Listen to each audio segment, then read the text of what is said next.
Власта со двојни аршини пред избори, додека на културните работници им ги одложи ветените повисоки плати по изборите, а шумските полицајци чекаат бенефициран стаж, на земјоделците во сред кампања им исплатува субвенции. Јавноста нагодува бидејќи пари за едни има во предизборието, а за други нема. Односно токму кампањата е причина зошто на одредени категории работници не им се зголемени примањата.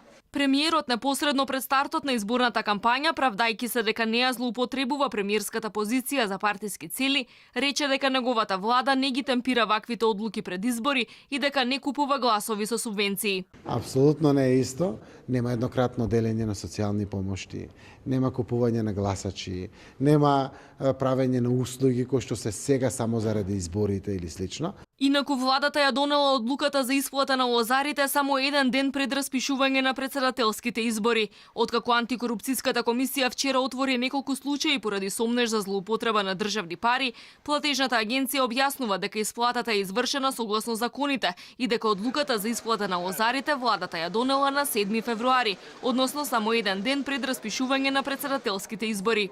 Од тогаш лозарите ги чекаа парите што ги добија пред неколку недели, односно 1,2 милиони евра долг на винарниците по Вардарија и Стефанско и владата реши да ги исплати од државниот буџет. За спорната исплата и на 27 милиони евра субвенции за тутунот од ланската реколта, од платежната агенција реагираат дека уште во мај 2017-та Уставниот суд ја укинал одредбата од изборниот законник за забрана за исплата на субвенции во изборен период.